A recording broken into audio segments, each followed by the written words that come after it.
Buenas noches a todos. Muchas gracias. Y bueno, rogar, ¿no? Continuar con la oración y con el pensamiento que tenemos hoy, porque lo que hoy vamos a reunirnos un ratito, pues para hablar de Jesús. Por eso es ese pequeño lema, ¿no? Este pequeño homenaje que le vamos a hacer y por eso se llama así, ¿no? Y llegó Jesús.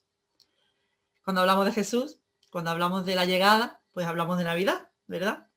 La palabra Navidad, pues, hace referencia a dos conceptos muy curiosos, ¿no? Uno, por un lado, significa nacimiento, que viene del latín, nativitas. Y por el otro lado viene por natalis, que significa fiesta, ¿eh? Así que fijaos, nacimiento y fiesta, ¿eh? Se trata, pues de algo nuevo, ¿no? Algo que nace, algo que resurge y que merece ser celebrado. Y nosotros, pues, vamos a hacer un pequeñito homenaje y vamos a celebrar el nacimiento de Jesús. Hablar de Jesús no es una tarea fácil, ¿eh? Porque, bueno, podríamos aplicarlo, el estudio de este ser maravilloso, pues con muchísimos enfoques, ¿verdad? Y bueno, lo que queríamos principalmente es hacer un pequeñito homenaje, ¿no? Aprovechar la fecha, como digo, para celebrar su aniversario, el aniversario de su nacimiento y, bueno, de su venida a la tierra, ¿no? Como hombre encarnado. No se pretende hacer aquí un estudio profundo, ni sinceramente no se trata de eso, sino simplemente de hacer un pequeñito homenaje de esa noche mágica, lo que le antecede, lo que significa y quizá pues a lo mejor la carga simbólica, ¿no? Que puede llevar esa noche en especial, ¿no? La pregunta sería, ¿quién es ese ser con mayúscula, ¿no? En la Génesis de Allan Kardec, no debemos olvidar que por más que Navidad y por más que hablemos, somos espiritistas y acudimos pues a la codificación, ¿no? Obviamente, o a las obras, bueno, que desarrolla, ¿no? El espiritismo. En la Génesis, como digo, de Allan Kardec, se le considera un espíritu superior, de las órdenes más elevadas. En el capítulo 25, en el ítem 2, dice que por sus virtudes está muy por encima de la humanidad, de esta humanidad terrestre. Kardec dice literalmente, por los inmensos resultados que produjo su encarnación en este mundo, solo podría ser una de esas misiones que son confiadas a mensajeros directos. Fijaos lo que dice. Mensajeros directos de la divinidad para el cumplimiento de sus designios. Estas son palabras de Kardec.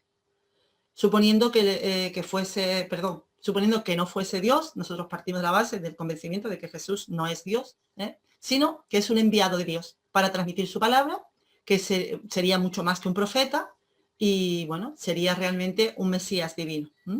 Kardec lo categoriza como Mesías divino.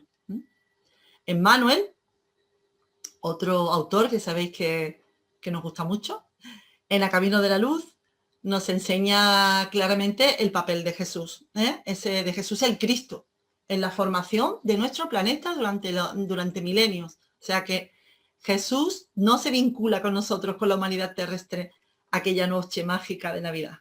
Ojo, estamos hablando de milenios antes. El Cristo Jesús, recibió esa encomendación directa del Padre para crear ese escenario necesario que nos serviría a nosotros, a la humanidad terrestre, como habitáculo para nuestra ascensión, para nuestro progreso, para nuestra madurez espiritual, ¿no? Eso que nosotros necesitamos para ubicarnos, ¿no? También tendríamos que decir que Emmanuel nos aclara que en la dirección de todos los fenómenos de nuestro sistema universal, ¿no? Existe una comunidad de espíritus puros y elegidos por el Señor Supremo del Universo, en cuyas manos se deposita la dirección de la vida en todas las comunidades planetarias. A esa comunidad pertenece Jesús. A esa comunidad pertenece el Cristo Jesús. Todos los Cristos planetarios de cada una de las creaciones, pero de la Tierra, el Cristo es Jesús, ¿de acuerdo? Que es del que estamos celebrando su aniversario terrestre, ¿no?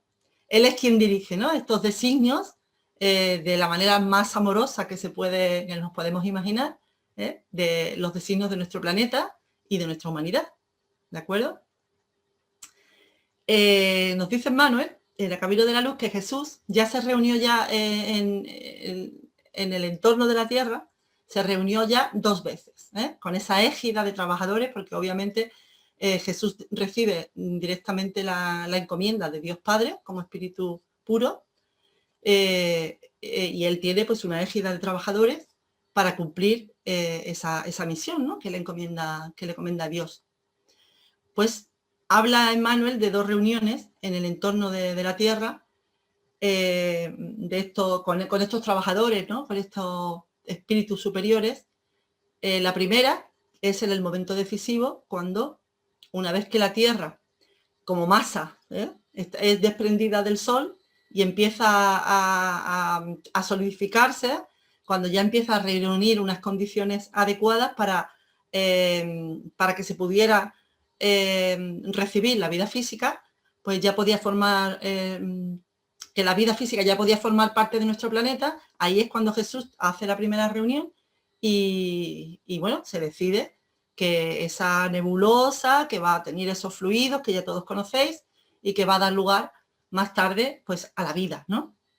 La segunda reunión, que es la que nos ocupa hoy, cuando el maestro decide su venida a la Tierra, cuando el Señor decide venir, trayendo con él pues esas lecciones, ¿no? sublimes, esas lecciones inmortales que van a suponer el Evangelio, esas verdades supremas que se van a expandir por toda la Tierra, ¿no?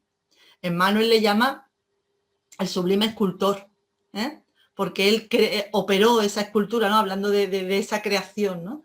Él operó esa escultura geológica del orbe, de esta Tierra, de este planeta, y tallando, ¿no? Lo que para nosotros luego va a ser esta escuela bendita, ¿no? Esta escuela grandiosa en la cual, pues bueno, su corazón, este corazón sublime, ¿no? de Jesús, habría de expandirse, ¿no? en amor, en claridad y en justicia, ¿no? dice Manuel. Manuel lo expresa de una forma tan maravillosa que la verdad es que te sobrecoge, ¿no? el corazón. Él, Jesús, junto con sus trabajadores, como digo, pues crearon, ¿no? ese escenario, como digo, en esta primera reunión, en ese ambiente adecuado, para que luego la humanidad se pudiera desarrollar y se diera el punto de madurez en que él pudiera venir, ¿no? Esto es lo que la ciencia llamaría la naturaleza, ¿no? Y lo que, bueno, también se da en llamar, por ejemplo, nosotros lo podríamos llamar como providencia, ¿no? Cuando llegan los tiempos señalados y ya en un ambiente histórico, bueno, que no vamos a señalar mucho aquí y no vamos a profundizar, ¿no? Pero que podemos imaginar, ¿no? El tiempo histórico en el que Jesús elige venir. ¿Por qué? Por esa, bueno, por la endureza, ¿no? Por el embrutecimiento de los hombres de la época, ¿no? Ese es el escenario que él considera que es el momento, ¿no?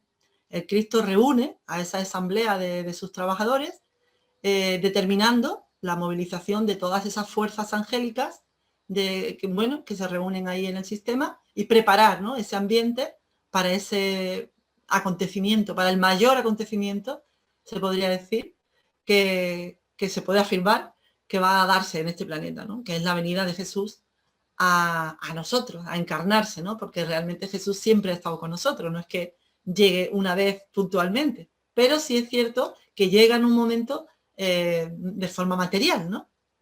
Esta es la encarnación, ¿no? La encarnación del Cristo Jesús en esa noche, ¿no? En esa noche silenciosa, en la que casi le llama Emmanuel, ¿no? Que toda la humanidad se conmemora como Navidad, ¿verdad? Fijaos lo que hay detrás de todo eso hasta la noche de Navidad, ¿no? Y que, bueno, la humanidad en general, bueno, no vamos a juzgar, pero bueno, la celebración de la Navidad deja mucho que dista mucho, ¿no? De toda esta profundidad y de todo este sentimiento que debería realmente emanar, ¿no? como renovación, ¿no? Como luego comentaré un poquito más allá, ¿no? Para la humanidad, como digo, el primer paso que da Jesús en el planeta se produce, pues, a partir del pesebre, ¿no? Y fijaos todo lo que tiene detrás, ¿no? Jesús, el primer paso en la tierra, lo da, como digo, en un pesebre. Donde es un pesebre, sabéis que ese es el lugar donde se le pone la comida a los animales, ¿no? Jesús no entra en la tierra físicamente pues rodeado de un gran ejército, ni con ruido, clarines, con fanfarria, ¿no? No trae nada de eso, ¿no? Él entró sin hacer ruido y bueno, ya así desde su nacimiento ya empieza a atisbar, ¿no?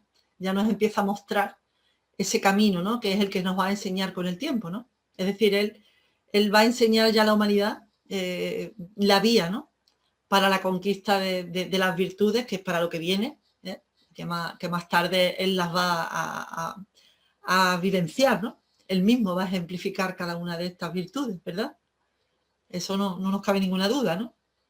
Nos muestra que, bueno, que ya se inicia esa incipiente madurez espiritual de la humanidad, por eso le había llegado el momento, ese momento sublime, ¿no? De su venida.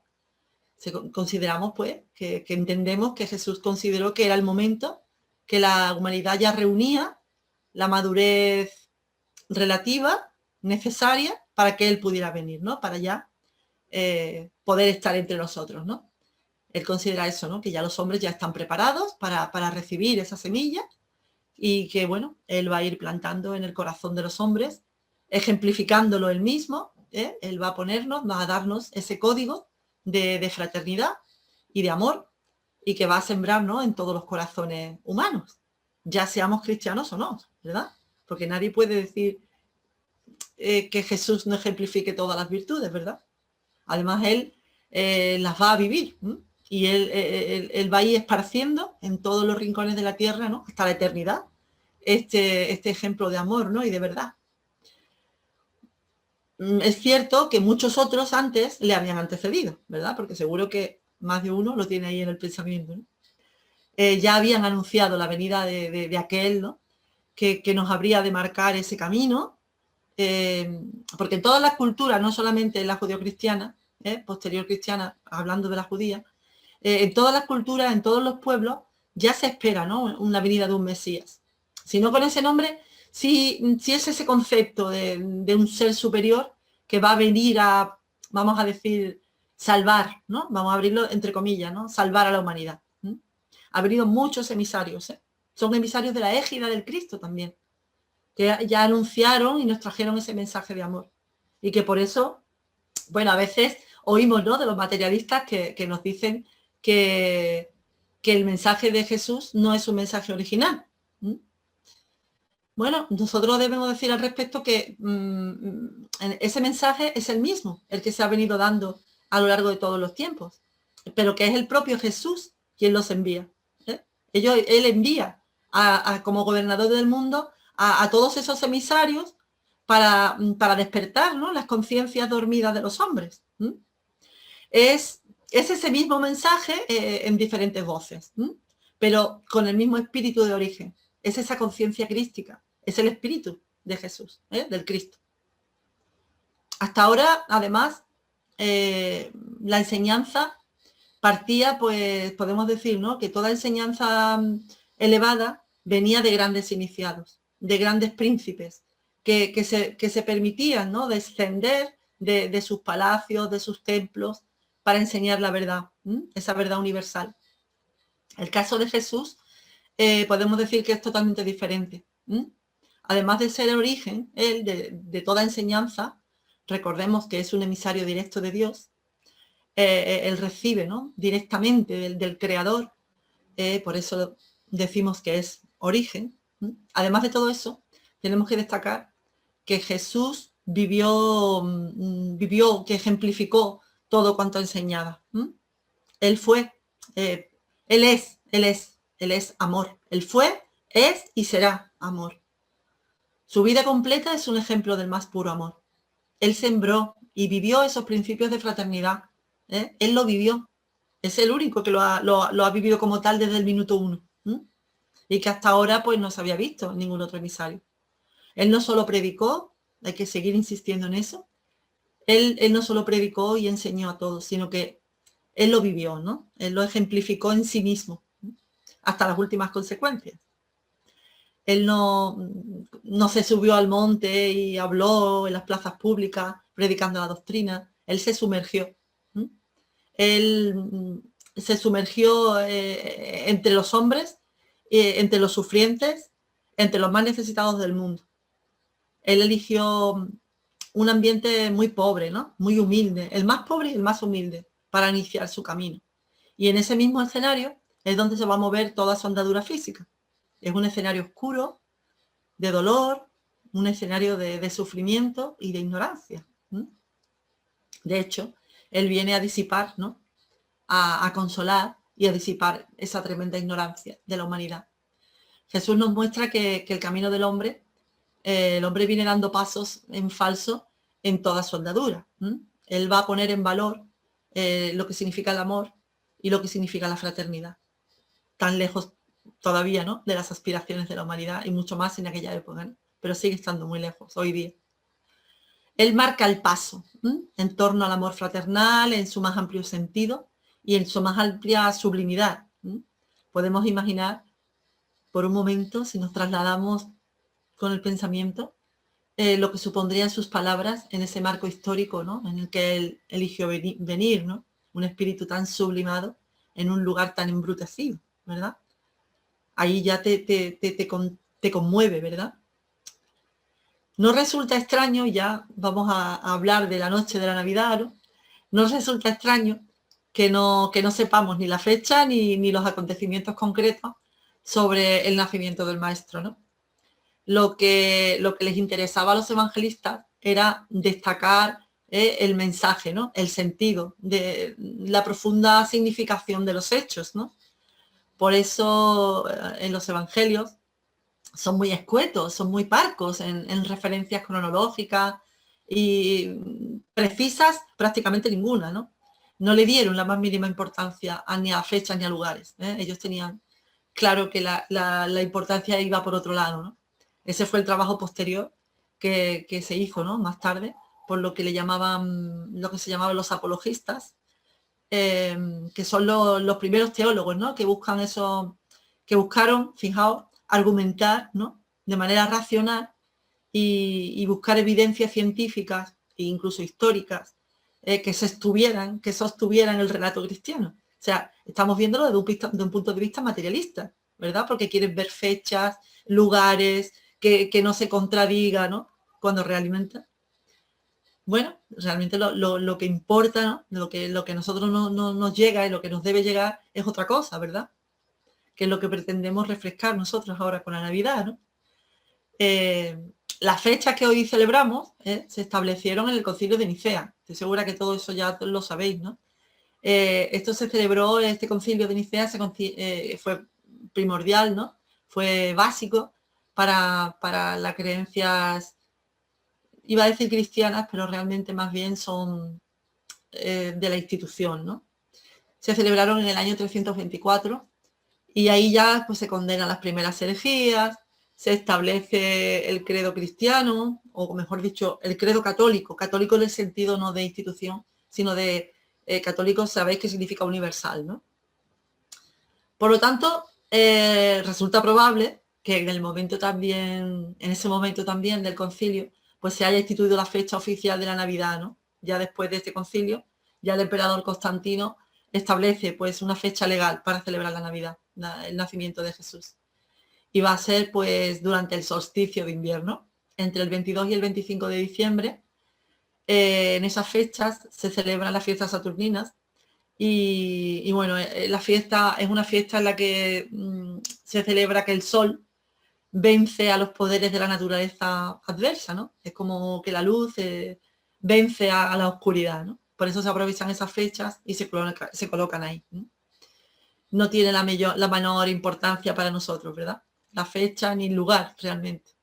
Lo que realmente tiene lugar es lo que dice Juan, ¿no? En el capítulo 1, versículo 14 dice, y el verbo se hizo carne y puso su tienda entre nosotros.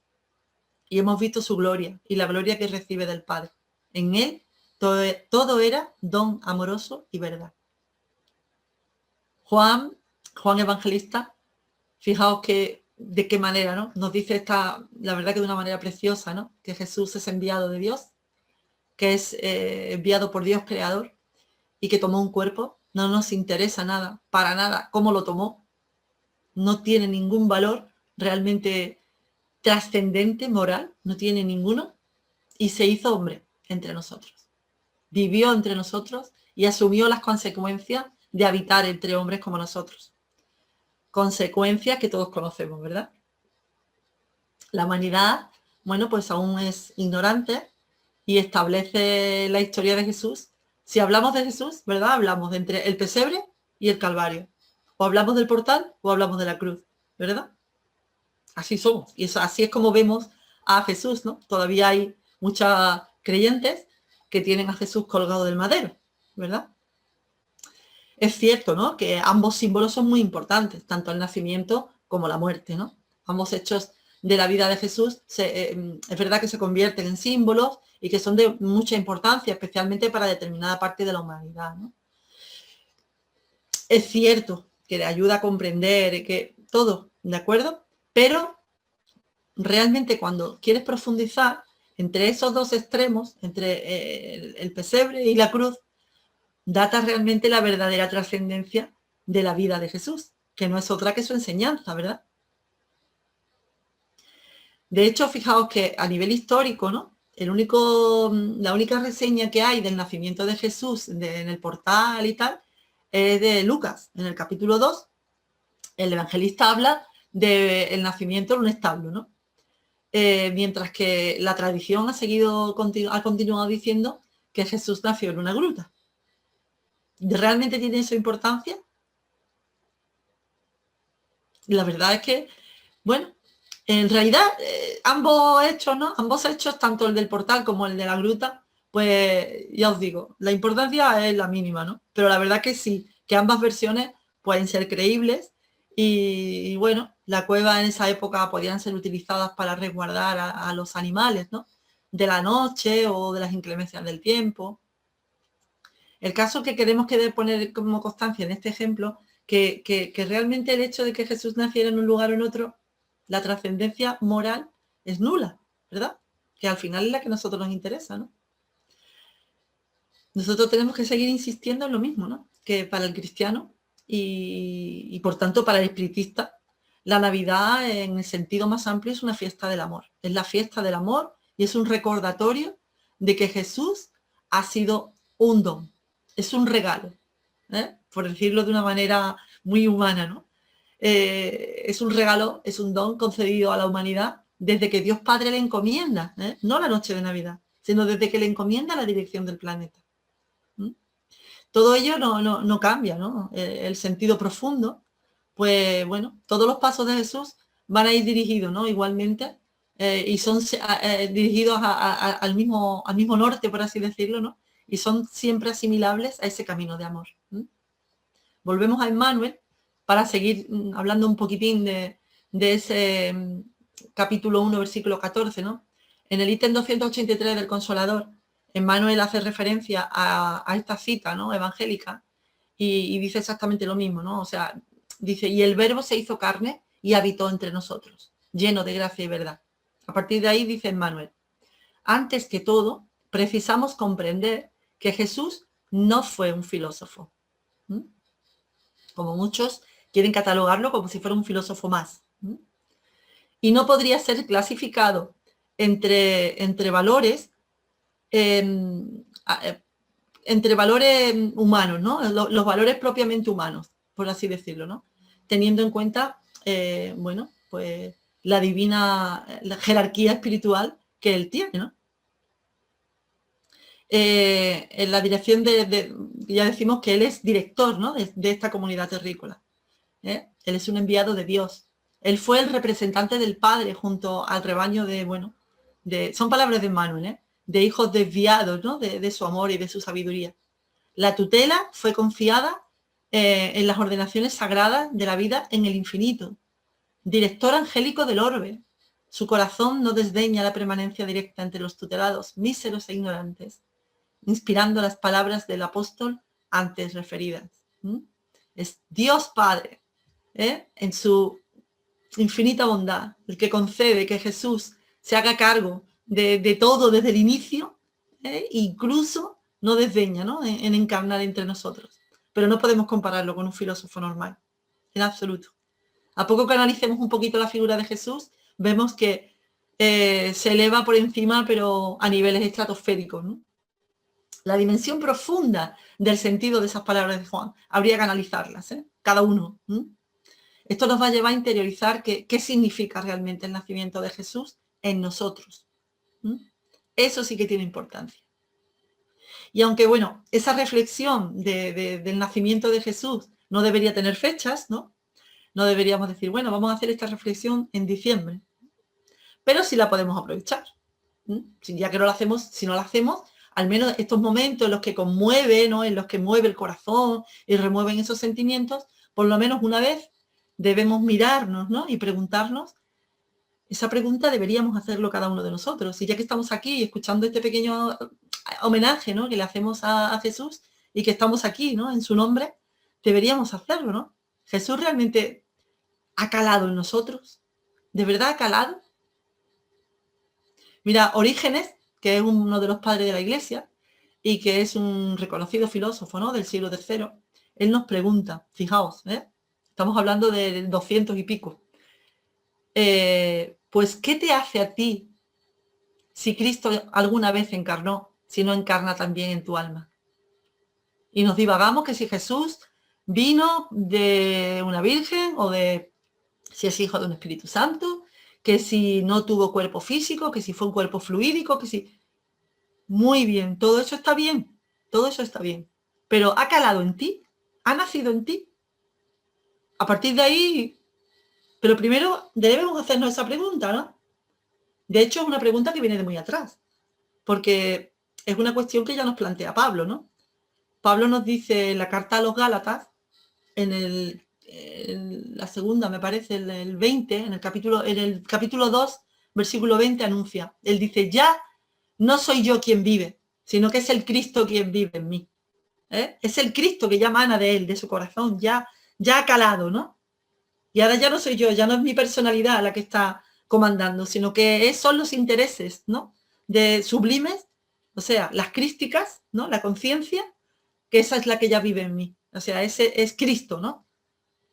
Y Orígenes lo vuelve a poner y, bueno, es una invitación, ¿no? Es una invitación constante que nos hacen los que ya comprenden, ¿no? La enseñanza de Jesús y que... Pero que ya no solo que la comprenden a nivel intelectual, ¿no? Esto muchas veces lo repetimos, ¿no? Sino como el mismo Cristo, ¿no? El mismo Cristo Jesús que ya vive. Él la vive, ¿no? O sea, los que ya la viven, esa enseñanza es una invitación que nos hace, como es el caso de Pablo, ¿verdad? Siendo, bueno, pues ejemplo vivo, ¿no? De ese evangelio, de la buena nueva. Pero bueno, vamos otra vez a la noche de Navidad y vamos a volver al establo. Allí estamos, allí humildemente, imaginamos, nos encontramos a Jesús recién nacido, y bueno, acompañado por dos espíritus sublimes, como son María y José, que serían sus padres durante, bueno, pues ese caminar en la tierra. Son dos personas ejemplares que asumieron ese compromiso en el mundo espiritual y que lo desarrollaron maravillosamente aquí en la tierra, y ellos supieron darle a Jesús ese calor y ese cobijo, ¿no? Necesario que todo niño necesita para desarrollar esa vida física, ¿no? Para cuidar ese cuerpo, ¿no? Para que llegue luego la madurez. Ya sabéis todo lo que tuvieron que hacer María y José para conservarle la vida, ¿no? En los primeros tiempos. El hecho de que Jesús fuese concebido de una virgen, si es hijo de un espíritu, si es hijo de un Espíritu Santo, que no fuera hijo biológico de José, según mantiene, bueno, la tradición, ¿no? Bueno, es una cuestión una cuestión irrelevante, ¿no? Desde el punto de vista de la enseñanza que vendría a dejarnos el maestro, y eso lo podremos repetir todas las veces que haga falta, porque realmente debe calar en nosotros, porque esa es la verdad, ¿no? No suma, ¿no? Es que el hecho de que esto sea o no sea ni suma ni resta, nada, el hecho de que estas afirmaciones sean ciertas o no.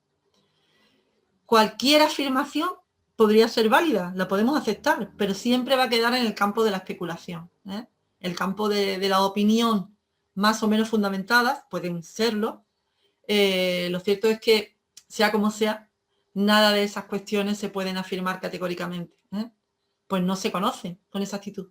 Entonces, bueno, además, como decimos, no tiene la menor importancia. bueno, tiene la importancia más que nada para satisfacer, ¿no? Como decimos, bueno, pues nuestro interés, nuestra curiosidad intelectual, bueno, que sí, que siempre es loable, por supuesto, pero que no trasciende. Realmente no tiene ninguna importancia para la enseñanza moral, ¿no? Debemos aceptar con humildad que al respecto no sabemos nada. Nada. Porque ni los propios evangelistas se ocuparon, ¿no? De dejarnos esos vestigios, ¿no? Y probablemente, y esto es una opinión mía, lo digo de hecho, ¿no? El hecho de ignorar todo eso, ni siquiera a lo mejor no está ni en el campo de la casualidad. Podemos imaginar por un momento, ¿no? Que Jesús, conociendo la superficialidad humana, pues quién sabe, ¿no? Si a lo mejor no dejó vestigios materiales para evitar precisamente que cayéramos en esa materialidad y no profundizar, ¿no? En lo realmente importante, que, bueno, que es la dimensión espiritual, que es la dimensión moral, ¿no? De ese hecho puntual de su nacimiento. Pero ya os digo que esto es una opinión, ¿no? Tampoco tiene trascendencia, ¿no? Es una más. Como digo, tampoco hay que ir más allá. Pero sí podemos afirmar que Navidad es la fiesta del amor, porque Jesús es amor, ¿eh? Es la fiesta de la renovación. Y recordamos a Orígenes, recordamos a Pablo, ¿no? Y por eso es la importancia de sus palabras. Por eso debemos vivir la Navidad como una fiesta de amor y como una fiesta de renovación.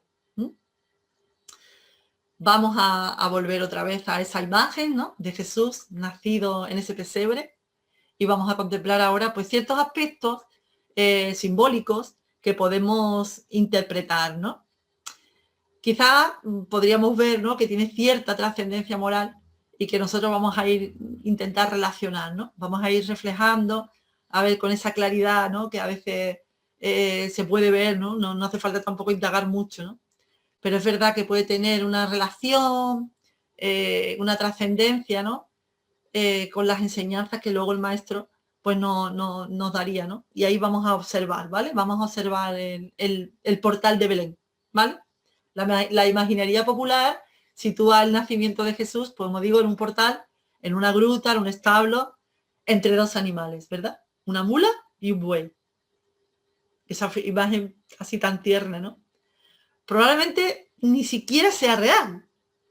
Por hechos, por ejemplo, como la mula, que es un animal híbrido y que los hebreos de la época los consideraban animales impuros. Entonces, probablemente esto ni siquiera sea real. De hecho, no viene recogido en ningún evangelio. Ni la mula ni el buey, para nada. Pero la tradición sí lo mantiene. Y podríamos ver que el hecho de que aparezcan estos dos animales fortalece una idea, y es la idea de humildad, la idea de sencillez, ¿verdad? La misma que va a predicar Jesús después en su vida. Tanto la vaca como el buey, ¿verdad que son animales de servicio?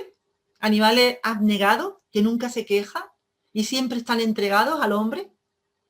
El fin último, tanto de uno como del otro, no es el sacrificio. Quizás esto cabría significar, ¿no? Cuando la tradición los coloca aquí. Porque ya os digo que es la tradición, los evangelios no lo ponen, pero la gente, esa idea íntima que se va heredando, ¿no? Poco a poco, que parece que es algo innato, los coloca siempre. Otro símbolo significativo es la estrella de Oriente.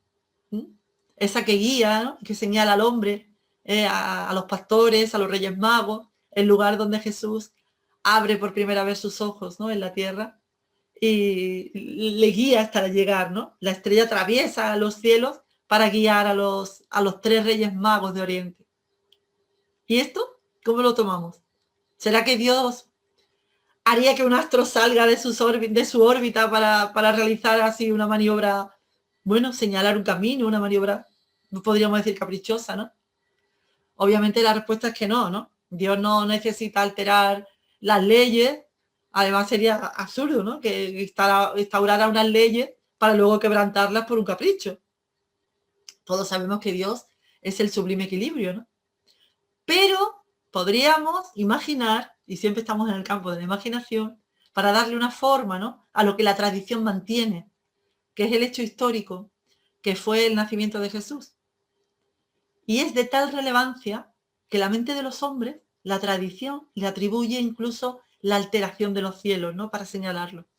Además, podemos añadir que la aparición de una estrella en los cielos, para los hebreos de la época y para, bueno, la posterior tradición, tenía un significado muy peculiar. Cuando ellos veían una estrella en el cielo, eso tenía el significado, cuando una estrella brillaba más, ¿no? Tenía el significado de que se daba comienzo a algo nuevo, a una nueva era, a un principio. Y bueno, ¿no supone el hecho del nacimiento de Jesús eso mismo? ¿Una nueva era? De hecho, marca el fin y el inicio, ¿no? Jesús divide la historia en dos, antes de Jesucristo y después de Jesucristo, ¿verdad? Por eso a lo mejor la imaginería popular coloca, ¿no?, esa estrella en el cielo. Hay un dato curioso, por ejemplo, es que los años se nombraban como años de nuestro Señor, ¿no? Por ejemplo, decía, no sé, el año 2020, ¿no? El año 2020, año de nuestro Señor. ¿Verdad que es significativo también? La estrella también guió a los Reyes Magos. Aparte de la significación particular de la estrella en sí, guió a los Reyes Magos de Oriente, ¿verdad? Tampoco hay ninguna referencia evangélica en este caso, ¿eh? Ni el número de reyes, ni siquiera que fueran reyes. Lo único que es que son magos. ¿Qué podría admitir que, bueno, que le llamen magos? Porque en la antigüedad esa palabra, ¿no?, el mago, no tenía la misma acepción que tiene ahora de, bueno, de charlatán, ¿no? Sino que se les asimilaba como sabios, ¿no?, como los que poseían la sabiduría, los que conocían, ¿no?, los que podían utilizar o manejar las leyes de la naturaleza. Entonces, por ahí quizá pudiera ser que la palabra magos viniera por ahí, ¿no? Y si seguimos imaginando, podemos ver ese simbolismo de los reyes, ¿no?, de los reyes sabios de la tierra que se inclinan ante el recién nacido. Es decir, todo el conocimiento, todos los poderes terrenales deben inclinarse ante la majestad divina del Señor.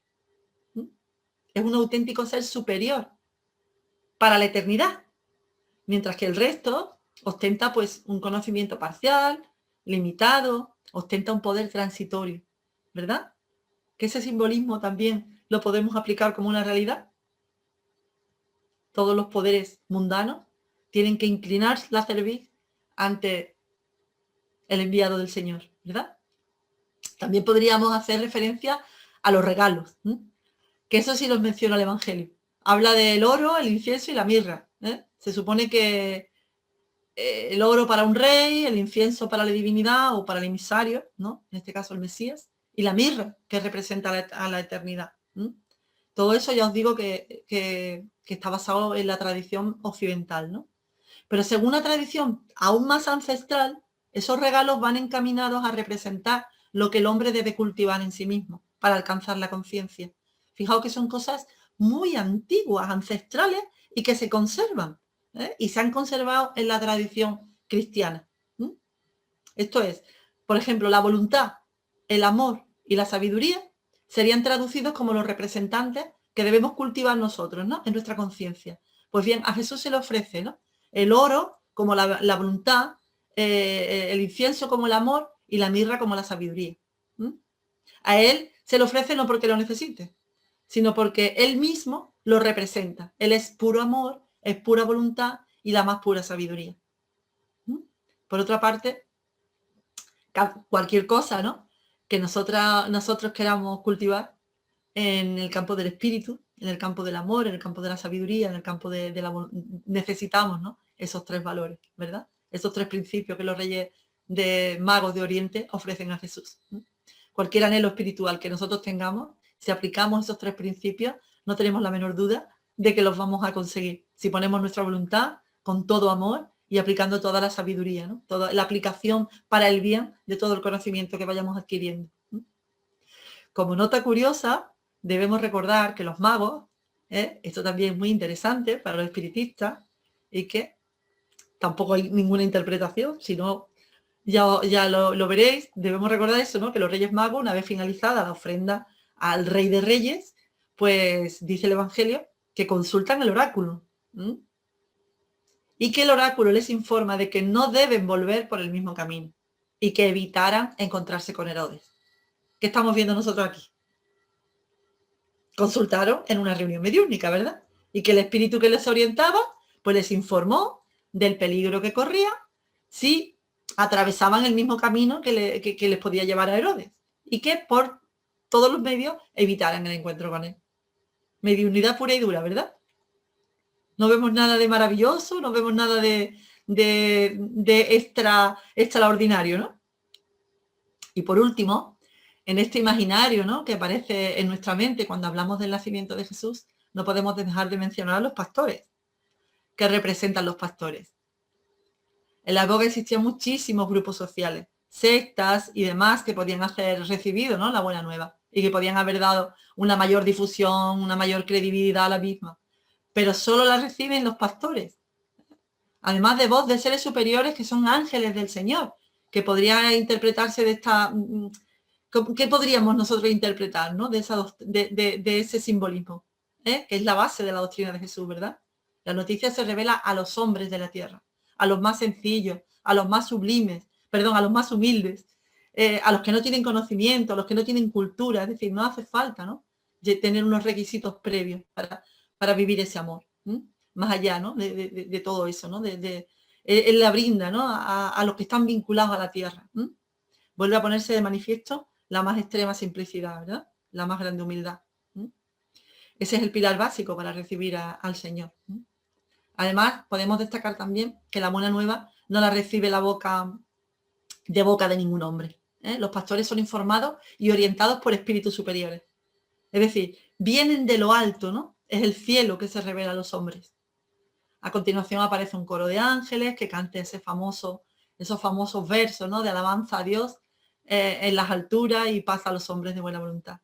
Las palabras de Pastorino, de Carlos Torres Pastorino, nos dice que solo puede recibir la paz los que tengan la voluntad, ¿no?, de recibirla, volviéndose hacia Dios. De todos he sabido que las bendiciones de lo alto se derraman para todos por igual. Sin embargo, no todos estamos en la misma disposición, ¿no?, de recibirlas. Por tanto, dice el cántico angelical que es imprescindible la buena voluntad para recibirlas. También debemos recalcar la soledad, ¿verdad? Cuando vemos esa imagen, ¿no?, de José, de María, rechazados de todo el mundo y que deben recogerse en cualquier parte, en un huequecito, ¿no? Ahí se encuentra, ¿no?, esa Sagrada Familia en ese momento del nacimiento. Esa idea la destaca también Carlos Torres Pastorino y que también está cargada, ¿no?, de simbolismo, ¿no? Nos dice que necesitamos esa soledad. Nos dice que ningún agrupamiento humano, ya sea religioso, filosófico, del tipo que sea, ninguno nos va a ayudar en esa eclosión del despertar. Es un trabajo personal.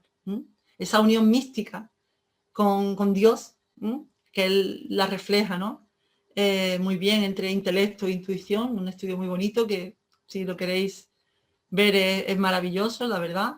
Se necesita, ¿no?, se necesita esa soledad. Dice Carlos Torres Pastorino, solo en el aislamiento de la soledad se consigue la unión con el Creador.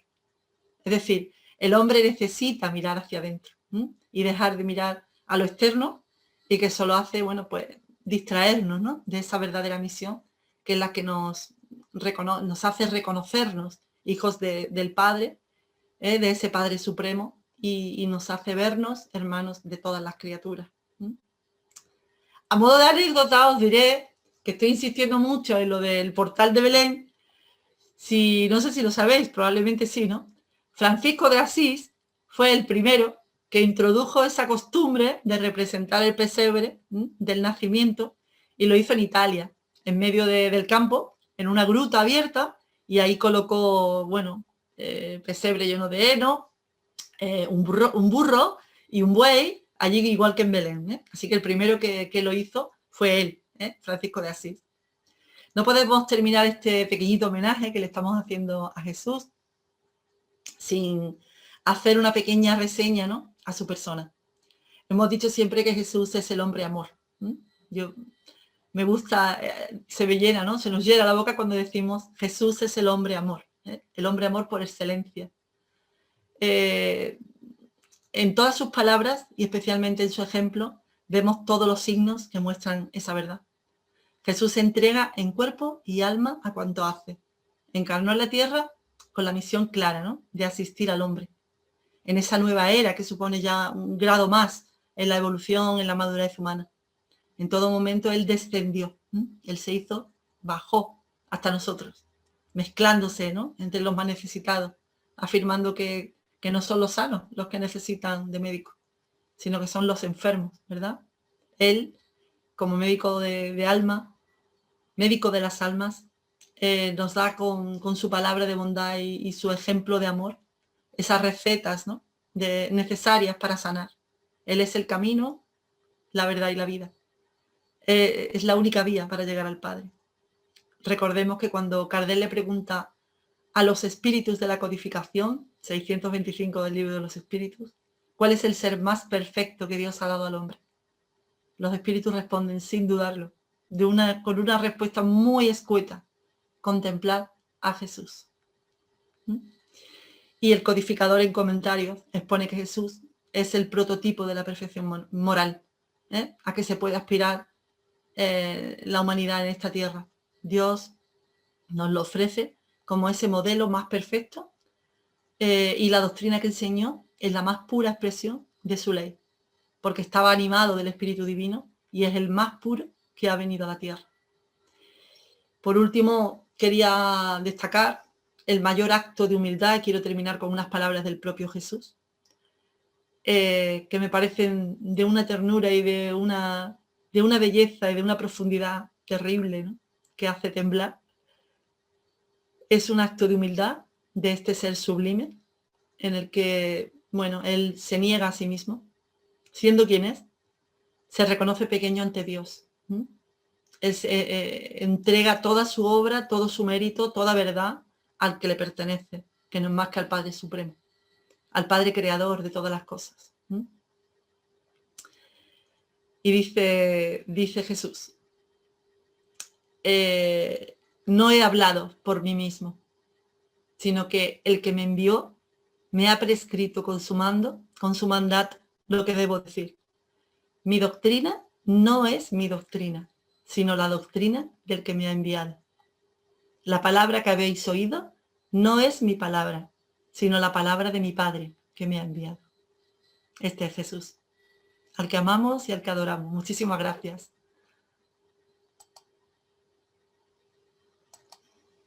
Muchas gracias a ti, Mamen. Fantástico. Ha estado genial. Nos has acercado a Jesús, pero bien, ¿eh? Muy bien, muy bien. No me emociona. Muy bien, muy Muchas bien. gracias, Mamen.